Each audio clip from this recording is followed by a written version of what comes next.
अफीम का नशा बहुत खराब होता है। बड़े बूढ़े कह गए हैं, अफीम खाने के बाद इंसान के अंदर एक मानसिक विकृति बन जाती है। क्या यूजीसी गाइडलाइन बनाने वाले भी अफीम के नशे में थे या वे सत्ता के नशे में थे? क्या बीजेपी अपने ही कोर वोटर के खिलाफ हो गई है? क्या सवर्णों को घोषित अपराधी मान लिया गया है? नमस्कार, मैं हूं विनीत वाजपेयी और आप देख रहे हैं राष्ट्र धर्म संवाद।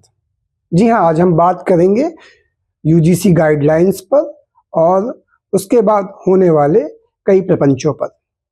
देखिए, यह प्रश्न सिर्फ यूजीसी गाइडलाइंस का नहीं है, यह उस वैचारिक दिशा का सवाल है, यह उस मानसिकता का सवाल है जिसमें बैठकर सत्ता समाज को नए नए खांचों में बांटने का दुस्साहस करती है। यह उस मानसिकता का प्रश्न है जो सुधार के नाम पर विभाजन को वैधता देती है और न्याय के नाम पर अविश्वास बोती है। देखिए, आज सवाल सीधा और कठोर है कि क्या देश की सबसे बड़ी राष्ट्रवादी पार्टी भारतीय जनता पार्टी अपने ही कोर वोटर के विरुद्ध हो गई है? जिस भाषा, जिस ढांचे और जिस भाव में यह गाइडलाइंस प्रस्तुत की गई हैं, वह कोई सामान्य प्रशासनिक दस्तावेज नहीं लगता। यह एक वैचारिक घोषणा पत्र जैसी प्रतीत होती है जिसमें एक वर्ग को पहले से ही दोषी और दूसरे वर्ग को पहले से ही पीड़ित मान लिया गया है। अब व्यक्ति का आचरण, उसका कर्म, उसकी नियत, उसका चरित्र नहीं बल्कि पहचान ही फैसला करेगी कि वह दोषी है या नहीं है। इसका मतलब यह हुआ कि अगर वो सवर्ण है और उसकी पहचान सवर्ण है तो वो दोषी मान लिया जाएगा। यह न्याय नहीं है, यह सुधार नहीं है, यह सीधी सीधी वैचारिक हिंसा है। इस पूरी प्रक्रिया में सवर्ण समाज को सामूहिक रूप से जिम्मेदार ठहराने की कोशिश की गई है, मानो वह जन्म से ही अपराधी हो, बाकी समाज जन्म से पीड़ित है। यही वही सोच है जिसमें कभी मंडल आयोग के बाद समाज को आमने सामने खड़ा कर दिया गया था और तब भी राजनीति ने आग लगाई थी। आज भी वही आग सुलगाई जा रही है, बस भाषा बदल गई है, हथियार बदल गया है, लेकिन लक्ष्य वही है। समाज को बांटो, अपराध बोध पैदा करो और खुद को नैतिक निर्णायक घोषित कर दो। यह कानून मूलतः 2011 में एक कांग्रेस की सरकार के समय बना था और जब देश का नेतृत्व सोनिया गांधी और मनमोहन की सरकार कर रही थी। देखिए, उस दौर में सांप्रदायिक हिंसा से जुड़ा एक ऐसा ही बिल लाया गया था जिससे वह मानसिकता दिखाई देती थी कि दोष का निर्धारण पहचान से होगा। सांप्रदायिक हिंसा बिल आप यदि सही से पढ़ें तो उसमें साफ साफ लिखा है कि यदि किसी भी प्रकार की सांप्रदायिक हिंसा होती है तो दोषी सिर्फ हिंदू समाज को ही माना जाएगा। मतलब कानून का कार्य सिर्फ इतना होगा कि वह कितने वर्ष की सजा सुनानी है, बस ये तय करे। और आज की यह गाइडलाइन उसी वैचारिक परंपरा की पुनरावृत्ति है। फर्क बस इतना है कि तब कांग्रेस की राजनीति थी, आज वही सोच सत्ता में बैठी बीजेपी के कुछ लोगों के अंदर आ गई है। और यही सबसे बड़ा और सबसे खतरनाक प्रश्न है। देखिए, सवर्ण समाज जनसंघ से लेकर राम जन्मभूमि आंदोलन तक बीजेपी की वैचारिक रीढ़ रहा है और यह वही समाज है जिसने पार्टी को जमीन से उठाकर सत्ता तक पहुंचाया। बीजेपी ने अन्य वर्गों को जोड़ने की कोशिश की, वह प्रयास ठीक था, आवश्यक भी था, लेकिन दूसरों को जोड़ने के नाम पर अपने ही कोर आधार को अपराधी बता देना, उसे संदेह के घेरे में खड़ा कर देना, यह राजनीतिक बुद्धिमानी नहीं है और ना ही यह किसी प्रकार से सामाजिक न्याय है।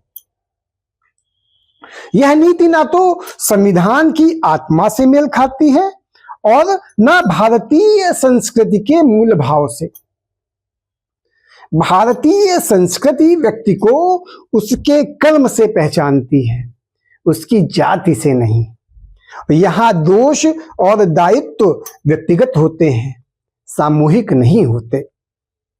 जब आप पूरे समाज को अपराधी और पीड़ित के स्थायी खेमों में बांट देते हैं, तब आप सुधार नहीं करते, आप भविष्य की टकराव की पटकथा लिखने लगते हैं।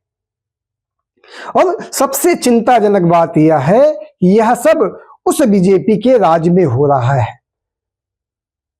और मैं दावे से कह सकता हूं कि आज बीजेपी के अंदर लेफ्ट विंग का एक धड़ा कार्य कर रहा है और इस लेफ्ट विंग के घड़े के पास नाम राष्ट्रवाद का है, लेकिन तरीका वही वामपंथी और कांग्रेसी। समाज को बांटिए, गिल्ट पैदा करिए और खुद को नैतिक ऊंचाइयों पर बैठा दीजिए। देखिए, सुप्रीम कोर्ट ने भले ही इस कानून पर अभी रोक लगा दी है, लेकिन जो नुकसान भारतीय जनता पार्टी ने अपना करना था वो कर लिया। अभी हाल में ही डीयू में रितु तिवारी के साथ जो हुआ, वो अबोध बच्ची, इसका प्रत्यक्ष प्रमाण है कि इस कानून का प्रपंच दिखने लगा है। एक छात्रा को सामाजिक उत्पीड़न झेलना पड़ा। यह किसी एक लड़की की या एक छात्रा की कहानी नहीं है, या एक किसी यूट्यूबर की कहानी नहीं है, या उस जहर की कहानी है जो नीति की भाषा से समाज में फैलाया गया है। देखिए, लेफ्ट विचारधारा इस पूरे प्रकरण में सक्रिय है, इसमें कोई दो राय नहीं, इसमें कोई संदेह नहीं। लेकिन सवाल यह है, यह मौका उन्हें किसने दिया? मौका उन्हें उस नीति ने दिया, उस ड्राफ्ट ने दिया जो संसदीय समिति से होकर शिक्षा मंत्रालय होते हुए यूजीसी के पास आया। और जब आप कानून में संदेह जताते हैं तो कट्टर विचारधाराएं उनमें आग डालने का कार्य करती हैं। जब आप पहचान को आधार बनाते हैं तो वो लोग उसे राजनीतिक हथियार बना देते हैं। और सबसे बड़ी बात यह है कि आज बीजेपी और सत्ता चुप है। ना कोई मंत्री बोल रहा है, ना कोई सांसद बोल रहा है, ना कोई विधायक बोल रहा है, ना कोई पक्ष में बोल रहा है, ना कोई विपक्ष में बोल रहा है। वैसे देखा जाए तो विपक्ष के अंदर तो इतनी क्षमता नहीं है कि इस मुद्दे पर बोल सके, लेकिन राजनीति में राष्ट्रवाद का दंभ भरने वाली बीजेपी भी आज चुप है। यह मौन सामान्य नहीं है, यह अपराध बोध का मौन है। यह अपराध बोध का मौन है, उस डर का मौन है जहां अगर सच बोला गया तो अपनी ही जमीन खिसकती नजर आ रही है। अगर यह फैसला सही होता तो आज इसे डिफेंड करने वालों की लाइन लगी होती। अगर यह समाज को जोड़ने वाला कदम होता तो आज इसके समर्थन में भाषण हो रहे होते। लेकिन यहां तो हर कोई फाइलों के पीछे छुपने की कोशिश कर रहा है, हर कोई नजरें चुरा रहा है, क्योंकि यह सब जानते हैं कि यह एक ऐसा फैसला है जहां एक तरफ कुआं है तो दूसरी तरफ खाई, और समझने वाले समझ जाएंगे। यही सबसे बड़ा खतरा है। जब गलत नीति पर सत्ता चुप रहती है तो मैदान खाली हो जाता है, और खाली मैदान में सबसे पहले वही ताकतें उतरती हैं जो समाज को तोड़ने का कार्य कर रही होती हैं। 2-3 दिन पहले डीयू की घटना ने हमें यही दिखाया कि इस प्रकार की चुप्पी से वैचारिक हिंसा को बल मिल रहा है। इतिहास एक बात साफ साफ बताता है कि जो पार्टी अपनी वैचारिक रीढ़ रोक छोड़ देती है या वह चुनाव ही नहीं हारती, वह अपना भरोसा भी हार जाती है। बीजेपी को यह समझना होगा, चुप रहने से कार्य नहीं होगा। आज भी समय है, गलती सुधारी जा सकती है, लेकिन उनके लिए सत्ता के नशे से बाहर निकलकर समाज की नब्ज पकड़नी आवश्यक है। आपका समर्थन पूरे देश ने किया है, लेफ्ट और वामपंथी विचारधाराओं के खिलाफ किया है, कांग्रेस की विचारधारा के खिलाफ किया है। आपको सत्ता में इसलिए बैठाया गया जहां आप हिंदू समाज को आगे बढ़ा सको, हिंदुओं को तोड़ के आगे बढ़ाने की कला नहीं चलेगी। और जो इस प्रकार के कानून पास होते हैं उनके असर पीढ़ियों तक जाते हैं। जो समाज को जोड़ने की जगह उसमें शक और आरोप में जीना सिखाए, वह कानून नहीं होता, वह समाज को तोड़ने का एक औजार बन जाता है। तो आज सवाल सिर्फ इतना है कि बीजेपी, भारतीय जनता पार्टी क्या अपनी गलती मानने का साहस दिखाएगी और या यह चुप्पी ही उसका अंतिम उत्तर होगी।